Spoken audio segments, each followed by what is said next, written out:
Good evening, everybody, and welcome to our Dovetails event called War Damage. We all know who the casualties of war are.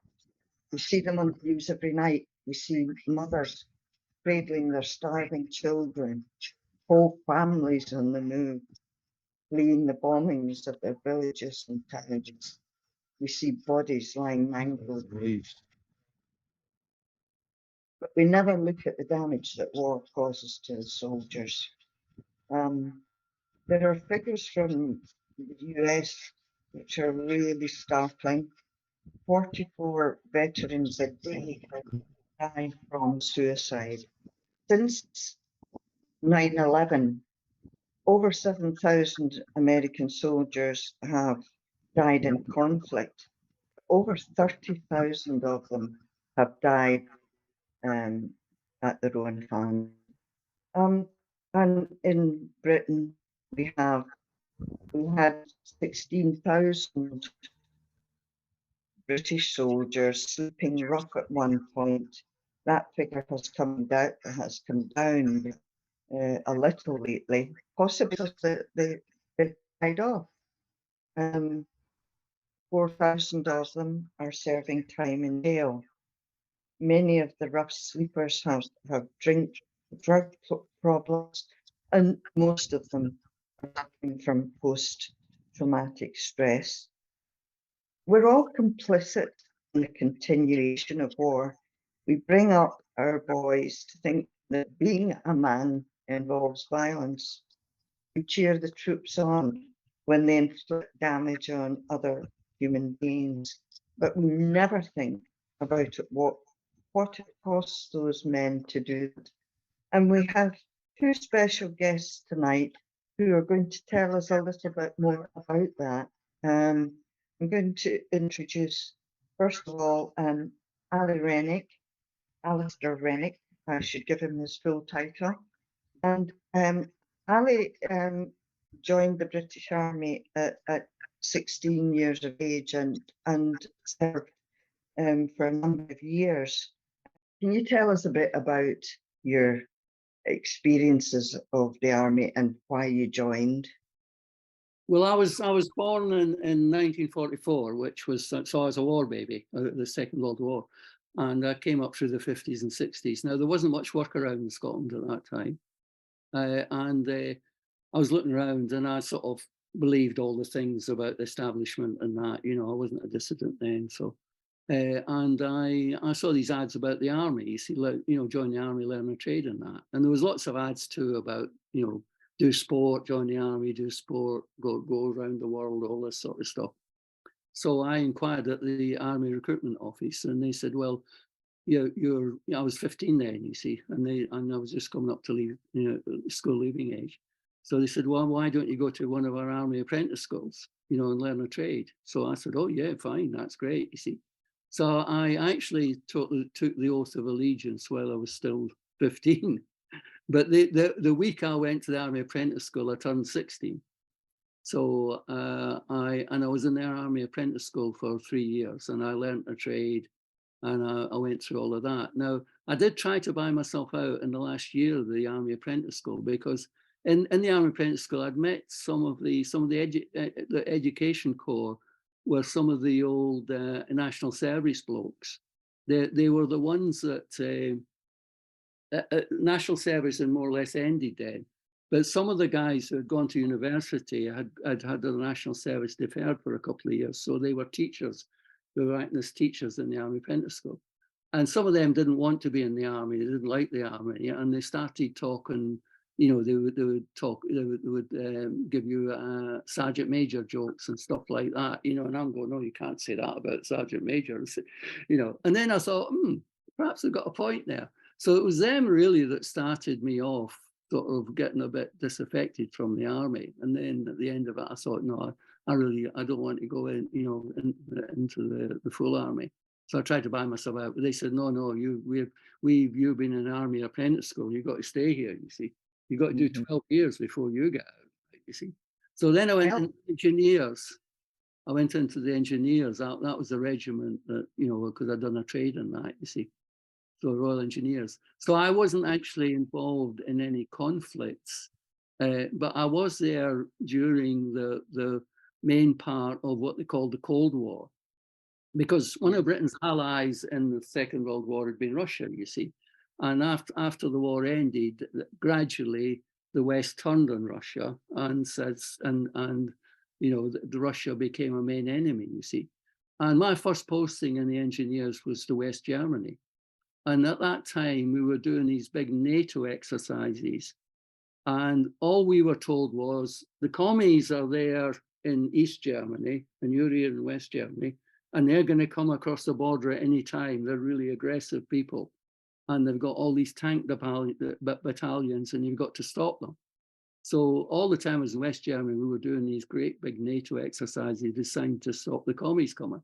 And after about a year of that, I remember I was lying in my barracks one day and I thought, you know what? I said, I think there's a Russian soldier in a barracks just over the border in East Germany. And he's been told the opposite of this. He's been told that the West's going to come and get him. And I said, I think his people are making a fool of him. And I think our people are making a fool of me, you know, because people were getting killed on these exercises and stuff like that, you see. Really? So yeah. These were serious exercises. They had a rule that they would stop the exercises after about 8 people were killed. And 2 of them that I was on, they stopped the exercises because that had happened, you know. Oh my God. There's a lot was in road accidents because they kept soldiers driving on roads for days and days and days and stuff like that, you know. But anyway, I was subjected to all this propaganda. Now, the one point I'd make about that is that at that time, the border between NATO and Russia was that border that ran through East Germany. Now, the border between NATO and Russia now is right on the border of Russia. So, you know, I would ask people, well, who do you think's the aggressor then, you know? Absolutely. Because it's NATO that's pushed right across there, you know. Anyway, I then got a posting back to Blighty, and I was really happy. I came back to Tidworth, so I got away from West Germany because it was really an alienating place to be, I felt anyway. And did you not find it quite exciting to be in a foreign country? Somebody that had come out of... Yeah, but we were there as occupying troops to start with.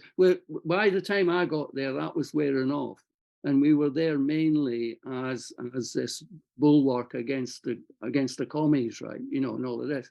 And it was quite.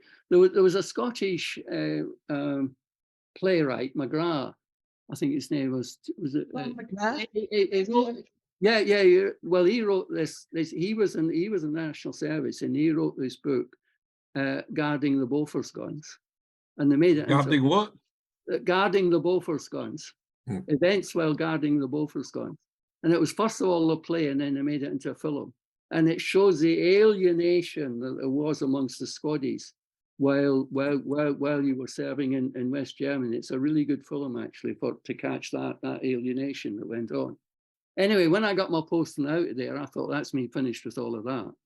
And then I was in Tidworth, and they said, well, this was 3-4 Field Squadron, and we've become air portable, and we're part of this air portable brigade that can go to any trouble spot in the world inside 24 hours and be up and operating inside that time, like you see.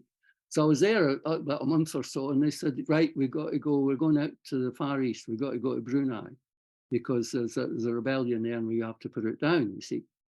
So I remember we had this officer gave us instructions and that, you tell, and they said, right, any questions at the end? Of course, they don't want him to ask any questions. So, I mean, I immediately stuck my hand up.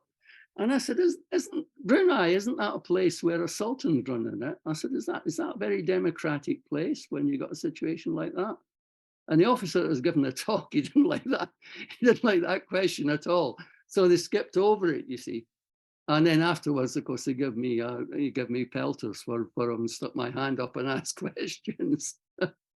Anyway, we went out to Singapore, and we had a week in Singapore to acclimatise for the heat and that. And halfway through it, they held another meeting, and they said, no, you're not going to Brunei. That's all finished now. And I think this whole thing was a lie anyway. And they said, you've got to go to northeast Thailand and build this airfield. Now, this was about 65, 66. And at that time, the Vietnam War was in full force. And the Americans were doing their Operation Rolling Thunder, where they were bombing the shit out in North Vietnam and the Ho Chi Minh Trail. And when they said we are going to Northeast Thailand, most of us just thought, oh, that's where all the tourists go. Lovely. It'll be a lovely place to go. Yes. And when we got there, you see, we were right in northeast area, which is not a tourist spot at all. No. And in that area, you've got the Gulf of Tonkin, and then you've got Vietnam, and where it was partitioned between north and south, there's a narrow strip of land which is Vietnam down, and it broadens out at the north and it broadens out at the south. So we were roughly equivalent to in Thailand to that area where Vietnam was partitioned, right? And so you got the Gulf of Tonkin, a narrow strip of land, Vietnam. Next, there's another narrow strip of land, which was Laos. And then there's Northeast Thailand, just at the other side of Laos. And the Vietnamese were bringing the North Vietnamese were sending lots of arms and men and volunteers, and women were involved too, down through the Ho Chi Minh Trail in Laos, because they couldn't get down Vietnam because it was a narrow strip of land and the Americans had it all blocked off. So they're coming down through Laos with arms and people to go to the south and fight. So we were where we were about 20 miles from the border with Laos. And the Ho Chi Minh Trail was coming down through Laos. So we were very close to the Ho Chi Minh Trail. And we didn't know any of this when we got there. We just knew we were going there to build into Northeast Thailand, build this airfield. And we built this combat airfield. And some of us, because we started down the road from us, so there was an American air base at Yubon, and they were flying Phantom fighter jets out of there, and who were attacking the Ho Chi Minh Trail and attacking North Vietnam. And quite often they came over us, you see these flights go over us. They'd come back about an hour later and there'd be bits hanging off them, with the anti-aircraft fire in North Vietnam and that, you see. We started to say, well, what the bloody hell are we doing building this airfield here? I mean, it's crazy. And we were, it's nothing to do with this or that, or it's just it's a present for the Thai people from the British people, you see. And it was total bollocks. I mean, we were building it for the Thais, but they immediately handed it over to the Americans, you see. The Americans, yeah. And we said, is this part something to do with CETO? Because in West Germany, it had been NATO, the North Atlantic Treaty Organization. In Southeast Asia, it was CETO, the Southeast Asia Treaty Organization, which was it was their equivalent of NATO, you see. Oh, no, it's nothing to do with CETO, nothing at all. Now, before we went, an officer had taken all our passports, because that's what happens when you go in an operation like that. And the officer goes and he gets them stamped up and all of that. So when we came back to Tidworth after we built this airfield and left it like an operational airfield and just left it just like that, we were given our passports back, and then my passport had a stamp in it saying that this chap will be operating in Thailand for the duration of his assignment, and he is operating for CETO. So it was saying that we were at this was a CETO operation. So the thing at the time, what was happening politically in Britain at that time was that Harold Wilson was the Prime Minister, and he refused to send British troops into Vietnam, and the Americans were pressing him very hard to do that. So Harold should be congratulated for not sending the troops in. But on the other hand, he couldn't afford, as a Prime Minister, from their point of view, right, to alienate the Americans. So he was doing he was letting other things happen. But he was trying to keep it secret because he knew there'd be people in the Labour Party who'd object to that, you see. Yes. They wouldn't object now. Our airfield was part of how the British helped the Americans in Vietnam, you see. And I object to that. I objected to that. So when I came back to Britain, I started to go up to London to go on the anti-Vietnam War demonstrations, which came to the attention of the Red Caps, the military police. I mean, to be honest, I was quite provocative because I used to get posters and that, leaflets for the next demonstration. I used to post them up in the barracks area.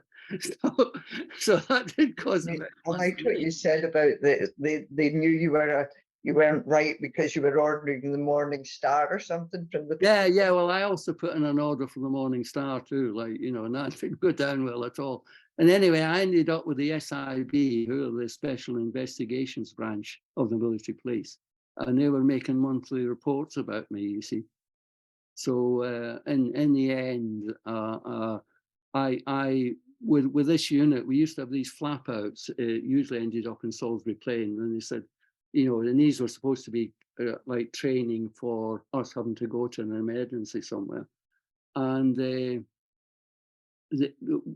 after they started making reports about me, they used to have a flap out, and the OC would say, now there's a few people got to stay behind, there's you and you, that's admin and that, and you, and you'd point at me, you've got to stay behind too.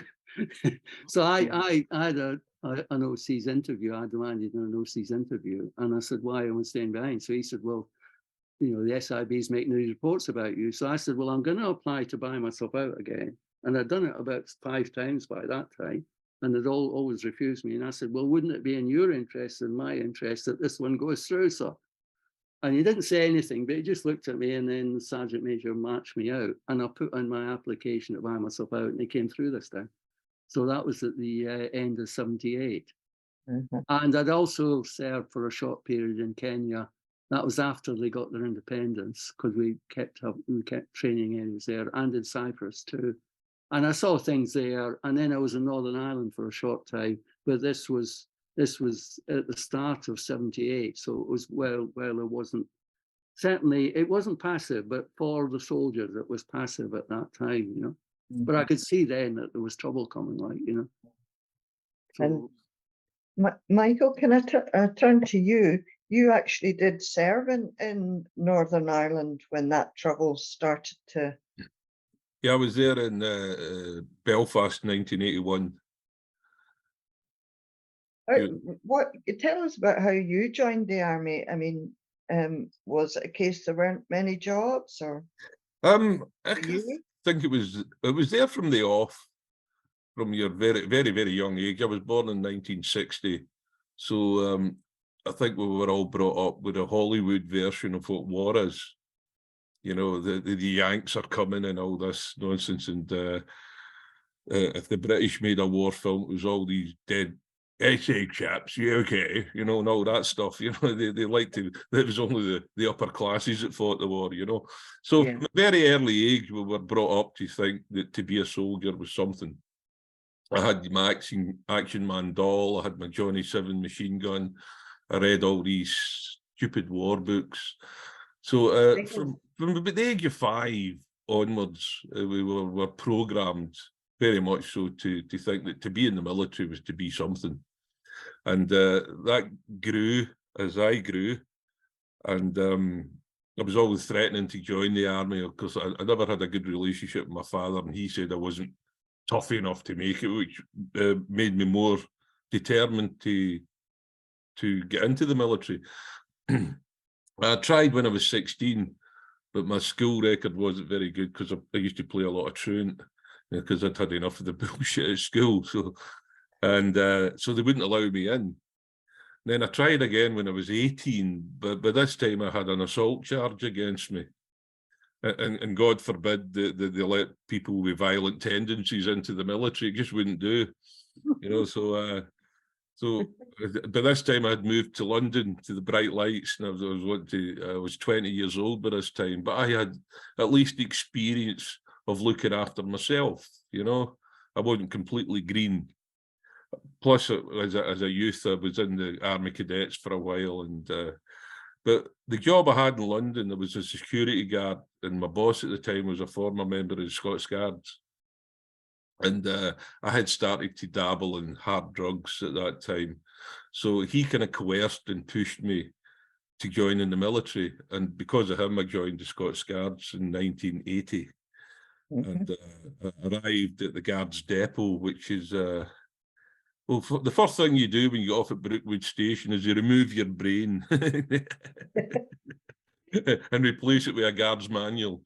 And yeah, so 22 weeks basic training in the Guards. And it was tough going, but there was no way I was not getting through it, because there's no way I was going back to Glasgow, cap in hand, and my father saying, "I told you so," you know. Yeah. So I got through with flying colours. And my first port of call was Belfast. So I remember getting my first ever flight from Heathrow to Belfast. And I remember going up the stairs of the British Airways plane and thinking, what are you doing? Are you mad? You know, hundreds and hundreds of soldiers had been wiped out, blown up, shot. And I thought, well, you're here now, you've got to go with it. And I ended up in Belfast, early 81. And there had been a hunger strike prior to me joining. I think I joined the battalion February, March time. There'd been a hunger strike over Christmas that hadn't worked, because they all went in hunger strike together. I learned all about this later on in life. They were all dying at the same time, and it was weakening the resolve. So it was Bobby Sands MP. He constructed a hunger strike where he would go on hunger strike first, and then 2 weeks later another one, then 2 weeks later another one, and that way they wouldn't witness each other deteriorating. I've read Bobby Sands' book, and it was quite horrific. Well, anyway, I'm getting ahead of myself here, but there was a lot of military activity. When Bobby Sands died, they just swamped the entire north of Ireland with troops, because we were expecting the shit to hit the fan, which it basically did. There was a lot of riots going on. There was a lot of shootings, petrol bombs, blast bombs. There was one occasion where a guy had been shot, probably for being a tout. I could see his body in the Armour Road, and our job was to hot pursuit, go to known players, people that were active in the INLA or the IRA, and we had to kick their doors down and arrest them, basically. And we went flying through this guy's door, feet first, and he was confronted with a man that was holding a blade, and he thrust it towards me. It nearly hit my throat, and I cocked my SLR. The guy next to me cocked his SLR, and he had two loaded SLRs pointing at his face and at his mouth. And I looked behind me, his brother was standing there, and I looked further into the living room, and his parents were sitting there. They'd been watching telly, you know. And somebody shouted from the back, "Shoot the bastard, shoot the bastard." That's no fucking way, man, you know. He dropped the knife, thankfully. If he dropped the knife, I'd blow your fucking head off. And he did. And I tell you, from that day to this, I breathed a huge sigh of relief that I don't think I'd be talking to you now if I had chosen to shoot that guy. I panicked and shot him. I think my life would have gone down a very different path, I think. Have you seen that with other people that you knew? Sorry? You know, have you seen that in other soldiers that you knew, that, you know, that they did pull the trigger, they did? Well, yeah, not just British soldiers, but since when I joined Veterans for Peace, with that's how I met Ali. I went back to Belfast. This is like 2014. I went back talking to former members of the IRA that were active the time I was there. They had killed people. I know soldiers that had killed people, and it doesn't sit well with them, because you grow up, and if you think that killing somebody is easy, then you're a psychopath, basically. But we're just human beings that had been trained to kill. Thankfully, I never killed anybody. But I know people that have done, and it's something that they struggle with. Yes. Whether they be ex-British soldier or former members of the IRA, it doesn't sit easy with you. As you grow and you get wiser and you realise that everything about the military was a lie. You know, I mean, would you like me to quote this? Oh, yes, I had that. Colonel Smedley Butler, a former US Marine. It's a very short quote. "I spent 33 years and 4 months in active military service as a member of the country's most agile military force, the Marine Corps. During that period, I spent most of my time being a high-class muscle man for big business, for Wall Street, and for the bankers. In short, I was a racketeer, a gangster for capitalism. During those years, I had, as the boys in the background would say, a swell racket. Looking back at it, I feel I could have given Al Capone a few hints. The best he could do was operate his racket on 3 districts. I done it in 3 continents.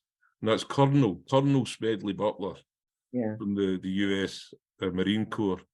Now, 33 years he spent, I spent 5 years, to come out, and then you realise that it was all a lie. It was all about plunder.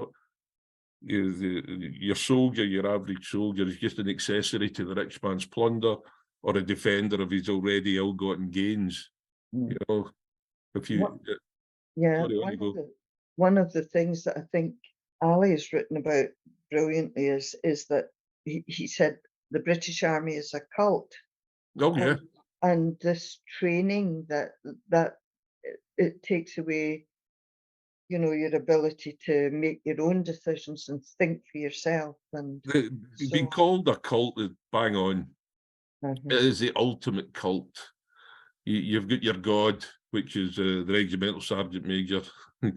The officers are just the shiny bits, you know, but to brainwash somebody. Ali joined when he was 16. I was 20, so I had about 4 more years to develop my brain. The longer somebody's in the military and the younger they get them, the more brainwashed they become. They become absolute robots, you know, and I've met these people, they're frightening. They can't think beyond the military, and they think they're immune to any prosecution or anything because they are army. You know, and when I do talks at schools and stuff like that, I'm always very quick to point out to young, impressionable children, usually about 14, 15, 16-year-olds, that are keen to join the military. And I use the Falklands War, or Maggie Thatcher's 1982 election campaign. I use that as an example, that more men died during that bloody conflict. More men have died since than died during it. They've taken the suicide option because they couldn't. Thankfully, I was in Hong Kong when the Falklands was going on. I had done my tour of Ireland. I was in Hong Kong, so I was too far away to get involved, thank God. And the horror stories I've heard, guys were killing young Argentinian conscripts with shovels and spades and pickaxes. It was trench warfare. People getting obliterated with phosphorus, and Sir Galahad getting hit, and all those Welsh guards. But they used one Welsh guard as the cover, and Simon Weston, and how the British Army looked after him. But for every Simon Weston, how many other Welsh guards were ignored? You know? And I was talking to you on the phone the other day, and I said, it always amazes me. I've attended a few cenotaph meetings with the Veterans for Peace to lay a wreath of white poppies. We're always on last for some reason, you know. They don't want the public to see ex-soldiers going, so this is wrong, this is wrong. And people will walk past homeless people in shop doorways, possibly ex-service personnel, walk past them, look down their nose at them to go and pay homage to the cenotaph. You know, it's bizarre, it's madness. We really have to change the public's idea of what the military are. Because right now, the way that the media portray, I mean, look at bloody Remembrance Sunday. Every football game, the soldiers marching onto the park. What's the soldiers got to do with a game of football? To drum up this patriotism like they did in the First World War, the Second World War. They do it with every other war. But now they've got the media fully on board. And for a whole month, football commentators, newsreaders are all wearing poppies. They're all, it's become a national. I'd like to see one of them wearing the white poppy just once. They all wear it. I'd like to see one of them wearing the white poppy. Well, that's the ones I wear. Some of the looks I get when I'm shopping in Asda when I'm wearing the white poppy, but looking the way I do, people tend to stay away from me. You know, it's. Me and Donna went to one of the Remembrance Sunday parade. Donna was wearing her white poppy, and the look she was getting just walking next to me. the people glaring at her, they would look at me and I'd glare back at them, you know, you want a piece of me. Well, we're all like the recruits, really. Well, it's handy when you look like Shrek, you know, people tend to stay away from you. Ali, perhaps you'd read us out the extract from last night, Another Soldier. And this is something, a very powerful book altogether. I mean, I found the whole book and Gangrene very powerful. But this is an extract which demonstrates exactly that kind of cult thing, and the breaking down and the forcing other people to think the way that you do. You read that for us, please, Ali? Yeah. I mean, just to set it up, this is a young guy from in Scotland, in Glasgow, who's joined the army. And of course, the thing is, the intention is of the basic training is that they teach you coordination. So you're a group, you know. So you're becoming part of the tribe, and they cut your hair, and so you all, you know, and put you in the same uniforms. They all look like each other. And you do a lot of training like on the square, like drill and that, so you can be coordinated together. So you're there, you know, you're there as a unit, and it's to make you a cog in the army machine, and to get rid of your civvy misconceptions. And one of the interesting things I found in the army was that, you know, they teach you to hate, like you hate the next regiment because they're not as good as you. Like, and the hate goes out, and then they teach you that, see, they're trying to get rid of your civvy misconceptions, like you shouldn't kill people, you see, because if you're in the army, you have to kill people, you know, and that's what you're trained to do. So then there was two words that went together, like there was civvies and there was cunts, and everybody I knew in the regiment, we all used to talk about civvy cunts, you know. That was, we total disdain for them, because they're not these uniforms that guard them while they sleep, you see. They don't understand that this is what something that has to happen, and that, you know. Anyway, this guy, I was getting away from the point. This guy's joined the army, and it's they've been doing drill and stuff like that, and the recruiting, the training sergeants and corporals have been shouting at them, and this is where this comes in. Meanwhile, Corporal Rennie dealt with another misfit. And why did you leave your village, Sonny? Was there another idiot there already? Billy luckily mastered the drill techniques fairly quickly, and so escaped most of the invective dished out to the slower members of the squad. After a few weeks of basic training, some recruits indicated that they were considering packing up and going back to civilian life. The two corporals were the first to hear of this and immediately tore a strip off those concerned. What are you, fucking namby-pambies, wanting to run home to your mammies? They shouted, adding in a quieter voice that it would reflect badly on the training staff if recruits were lost. One of the new soldiers persisted in his efforts to get out. Called Willie Monroe, he came from a small village in the hills near the source of the Clyde. He was awkward at drill, coming in for much abuse, and found difficulty coming to terms with the rigid routine and the discipline. Sergeant Davidson's response when he heard of Monroe's intentions was to call a special parade inside one of the huts. Ordering the squad to stand to attention, the sergeant then told Monroe to join him at the front. We have a chap here who wants to leave this man's army, snarled the sergeant, pointing to Monroe while glaring at the rest of the recruits. Are there any more mummies boys who'd like to join him? No, good. Sergeant Davidson turned from the squad to face Monroe. I've been watching you since you came here, and I've not been impressed. You're like a big girl, you even waggle your ass like one. I think we'll have to call you Marilyn. You're not a fucking queer, are you? The sergeant turned to grin at the squad, and most of the recruits giggled back. Turning back to Monroe, his voice softened. Look, son, I know it's hard, but keep at it. We can even make a man of you. You don't want to go home a failure, do you? They'll all say you couldn't take it. The sergeant turned back to the squad. I told you at the start that we are a team. You all know that next weekend is your first leave. Well, leaving the army is a privilege and has to be earned.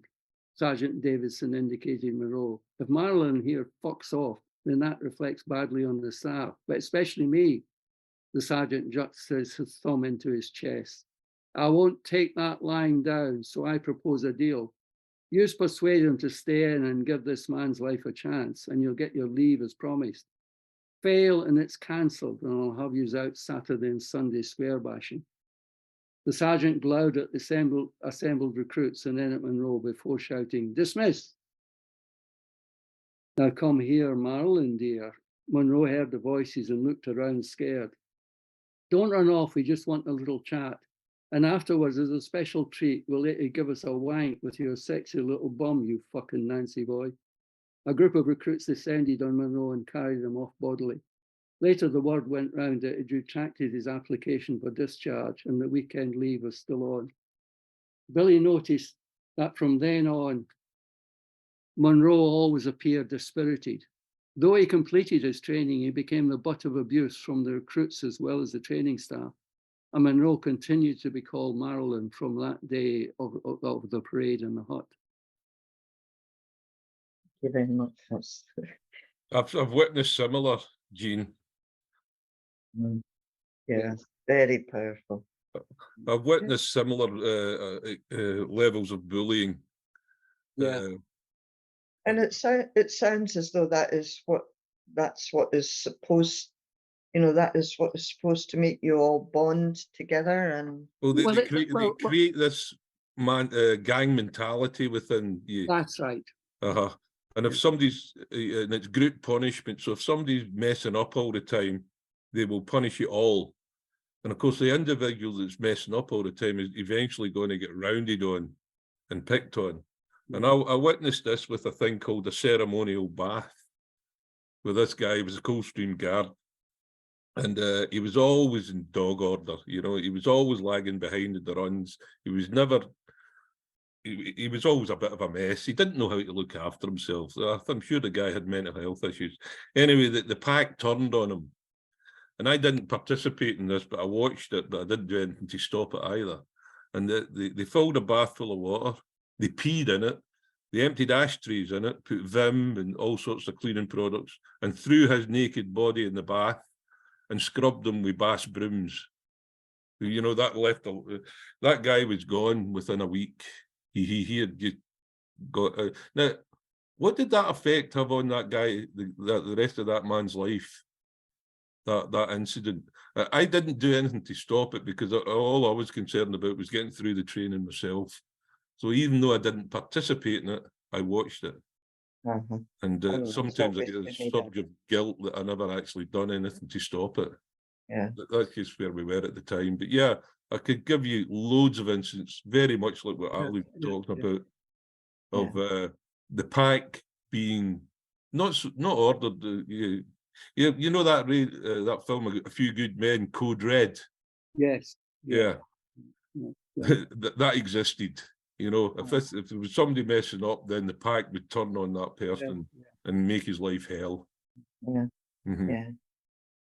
I'm going to ask the audience members for their questions now. Could I ask Anne Clark? Down there? I can see her space, but there she is. Oh, yeah, there we are. You can hear me. There. Yes, and it's a question for each of you, the same question, really. As Ali's just demonstrated, literature can be very powerful, but I wondered why, in each case, you have turned to that. I know that you're both active campaigners, political campaigners. What led you to try literary expression of the same views? And do you think, how does it compare in effectiveness, do you think, with political campaigning? So I don't know who wants to go first. Craig, why did I start writing? Yes, basically. And do you think... Well, I remember writing poetry at school, but it was usually taking the mickey out of people, my classmates and that.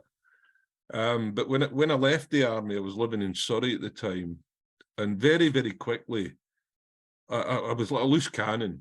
You know, if you looked at me the wrong way, I'd be in your face. So very, very quickly, I was in Woking magistrates many times, charged with various assaults, GBH, ABH, and they sent me to anger management, and they advised me to start writing my feelings down, as opposed to acting on my feelings, to write them down. And that, over the course of years, started to take a poetic form. I would quite happily say that writing and performing poetry over the years helped me a great deal. It was great therapy, and it allowed me to unload through a microphone or through the pen, and not using this. So yeah, that's how I get into the sort of writing thing, and yeah. So over to Ali. Right. Well, I think, you know, that poetry, books, and that. I mean, if you see that around an issue, then you know there's something in the issue. So I think they're very important and everything like that. Now, I started writing that fiction because I was campaigning on Ireland for the withdrawal troops. And there was a lot of propaganda in Britain about the war. I mean, for instance, I don't know if anyone is old enough to remember the comedians on TV, and at this program, and the comedians come on one by one. People like Bernard Manning and people like that had been around the men's clubs up in the north and that. And a lot of them, they told sort of racist, homophobic, sexist jokes, you know, all the time, like, you know. But on Ireland, there was two forms of racism. One at that time that going on in Britain that were very strong. One was against the Pakistani community, and so the comedians would come on and they would tell these the P word for Pakistani, right, Paki, right, and they would tell and they would say and then there was this Paki in a corner shop. And the audience would fall about laughing. They hadn't even told a fucking joke, you know, but they just laughed about it. And then they would go, and then they would, you know, they would tell some joke then, and then they would go, and then there was this Paddy in his wellies, like, or Mick in his wellies. And the audience would fall about laughing again.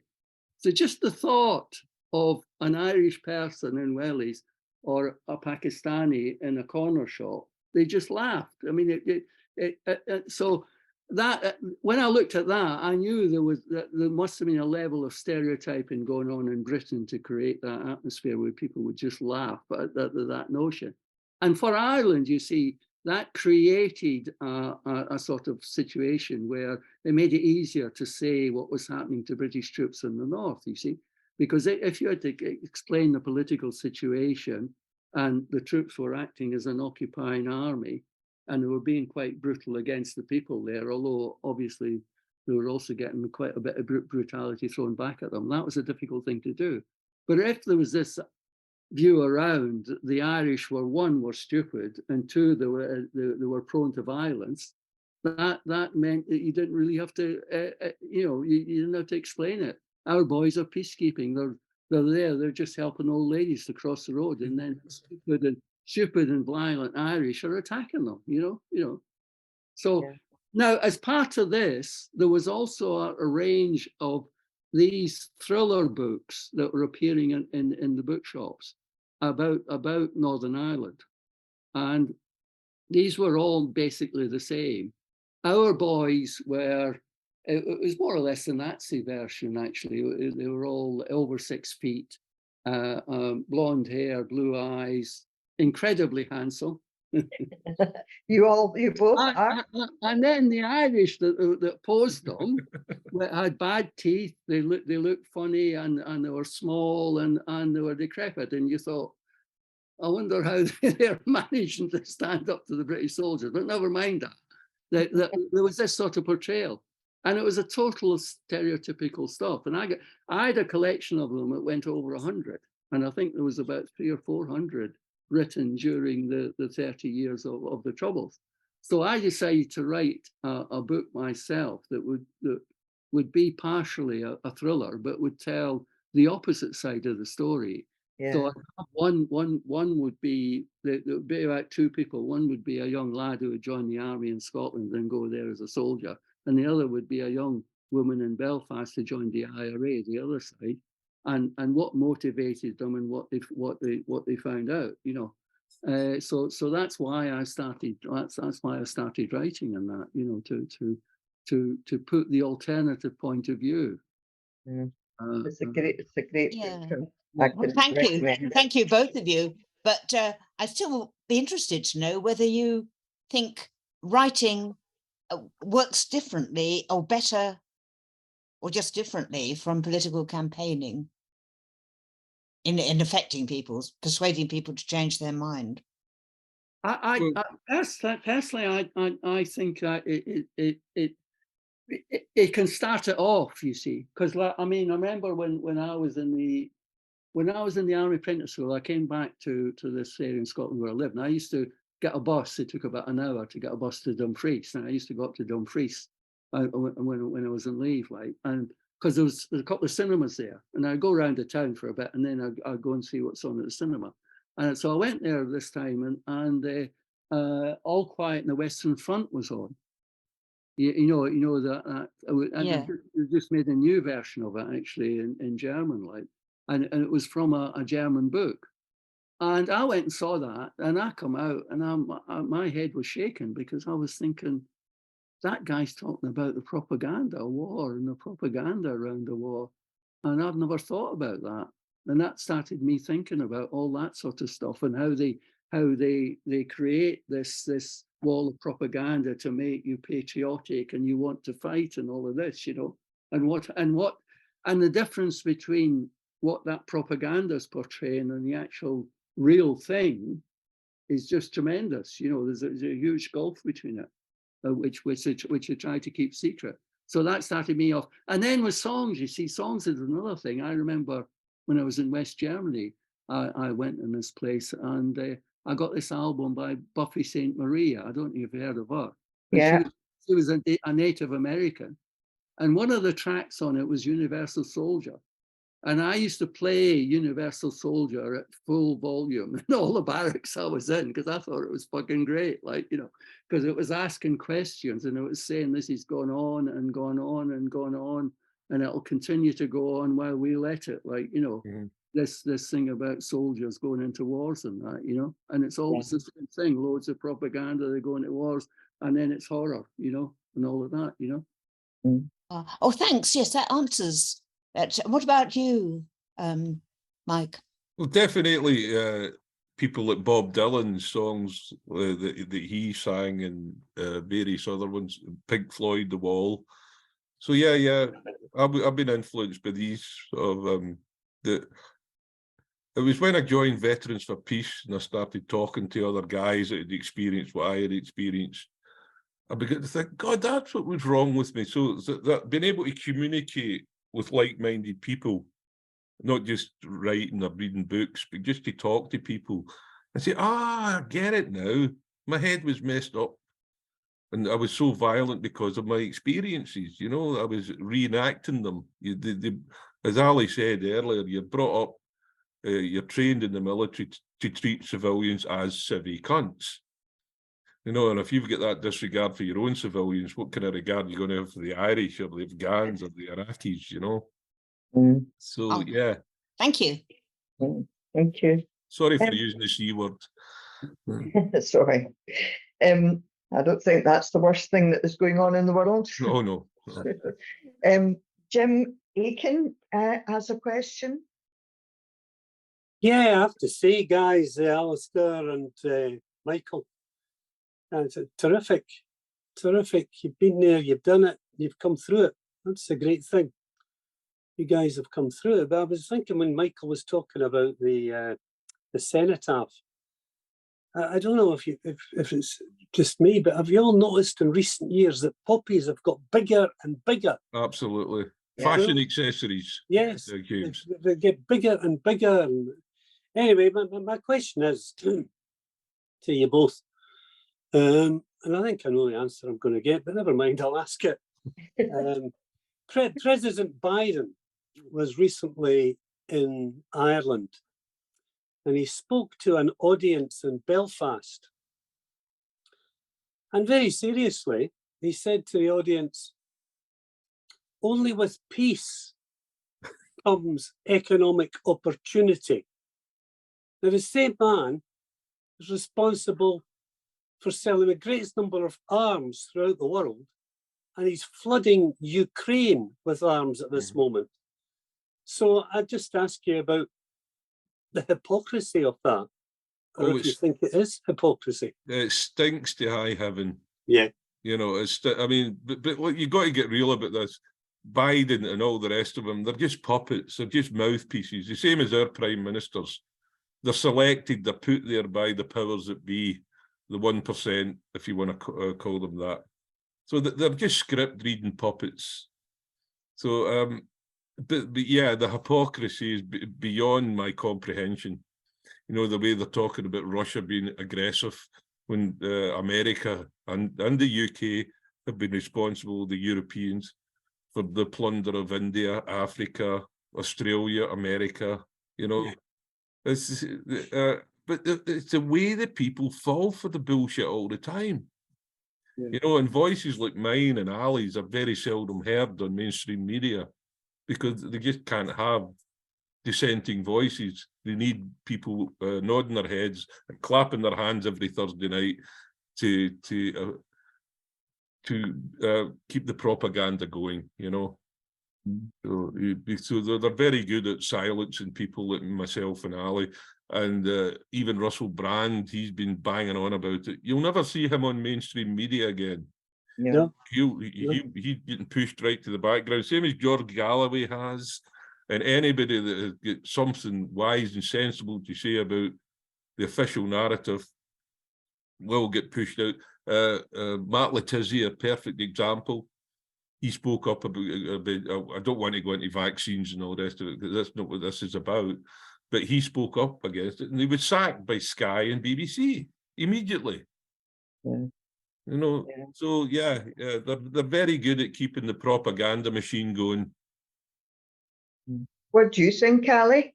Well, it's interesting you mentioned Ukraine, because when that started, there was a lot of articles in the British media and in the American media, and they were all attacking Russia and Putin and blah, blah, blah, and all of this. And most people that I knew wouldn't read them, you see. And I thought, well, I'm going to read them. I just wanted to see what message is there any message in this, you see. And the message, one of the things that they were all saying about Russia was big countries should not attack small countries. And I thought, you know what? I fucking agree with that. But if I was Irish, I would think, well, that's what England did to fucking Ireland, didn't it? They invaded Ireland, and then when they got pushed out in a war of independence, they grabbed hold of a little part of Ireland and said it was still part of England, like part of the United Kingdom. And they said, and we're doing that because that's our people there. Well, that's exactly what Putin was saying about the Donbass. So Putin was using exactly the same rhetoric. Now, I think that big nations should not invade small nations. But then there was three issues that I picked up from these articles. One, and the other one was, the second one was that they were talking about the dissidents in Russia who didn't want to fight in that and how they're being persecuted. And of course, I think that's wrong. But they were saying that these people are heroes and they're actually really great people. And I'm thinking, well, Julian Assange, he's still in fucking Belmarsh prison. You know? Snowden's still in the run, you know? Yeah. And I knew a lot of dissident soldiers who opposed serving in the north of Ireland, who then left and they came around the Troops Out movement. In fact, I had a banner made saying ex-soldiers against the war in Ireland, and we marched behind it. All of them got a hard time from the state in Britain, you know. Because none of them were helped by the state. They weren't held up as heroes or anything like that. They got treated just like these dissidents in Russia are being treated. And then the third thing is that the article started saying that there should be this international tribunal, a world court, that will judge the Russians for what they're doing in Ukraine. I agree with that too, but I only agree with it if they do it for every country. I mean, what the Americans did in Vietnam was a lot fucking worse than anything that the Russians have done in Ukraine. Yeah. So the Americans should be in that court for war crimes, and Britain should be in the court for war crimes in Kenya. The whole